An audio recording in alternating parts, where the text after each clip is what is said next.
Сәлеметсіздер ме? Міне кеште келіп қалды. Құрметті ата-аналар, бөбектер, сіздерге арнап Жүсіп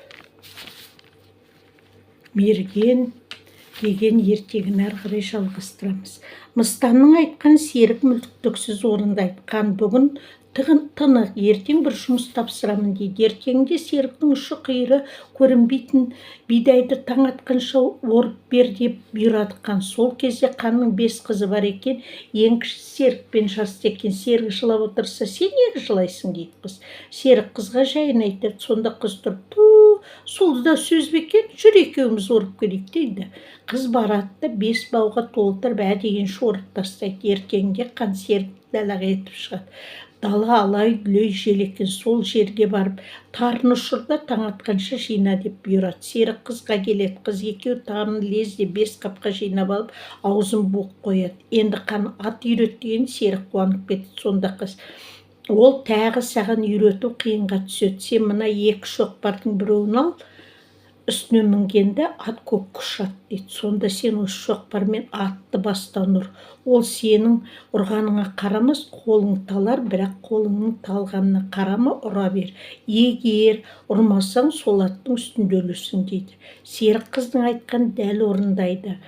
Серік ертеңіне қан ордасына келсе, қанның басы көк болып ісіп кеткен екен. Бұған себеп кешегі ат болып жүрген қанның өзі еді.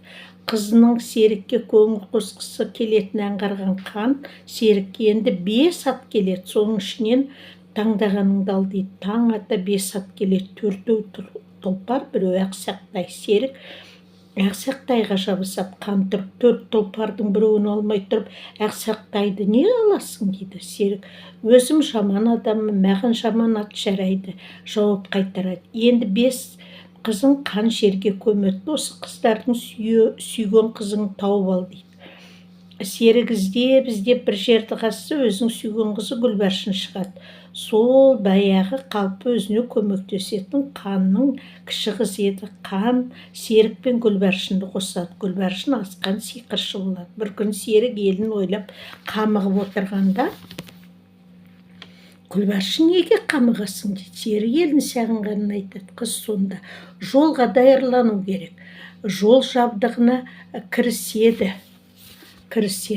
Бір күні кешке Гүлбаршын екеуі қашып кетерде Гүлбаршын шыны шағын кеседі, жататын жеріне бір, жуынатын жеріне бір, шығатын есікке бір тамшы қан тамызып кетеді. Таңертең қан қызметшілеріне, күйеу баланы шақырып кел дейді. Қызметші келіп, жаңа киініп жатыр дейді, 2-ші рет жуынып жатыр дейді, 3-ші рет келе жатыр деп хабарлайды.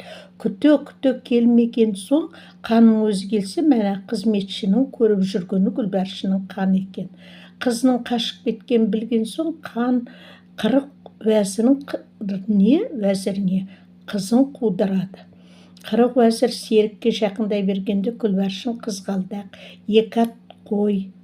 Серік қойшы болып қалады. 40 уәзір қайта қуғанда Гүлбаршын ат мола, Серік молда бола қалады.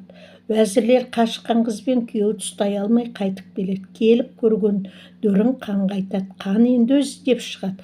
Қан Серікке жақындайды. Сонда Серік қасқыр, аттар су болып қалады да, қан келіп суды іше бергенде қасқыр келіп жалап кетеді. Қан сол кезде 40 уәзірін, қой, бұл қыз бірі жарылған жұмыртқа болар деп үйіне қайтады. Серік пен Гүлбаршын сөйтіп өзінің дегеніне жетеді. Ертегіні аяқтадық. Мен ойлаймын, Жүсіп Мерген деген ертегі сіздерге ұнады ғой деп, ертегіні таратыңыздар, тыңдаңыздар, жүрек лүпілдеріңізді басыңыздар, пікірлеріңізді жазыңыздар, сау болыңыздар.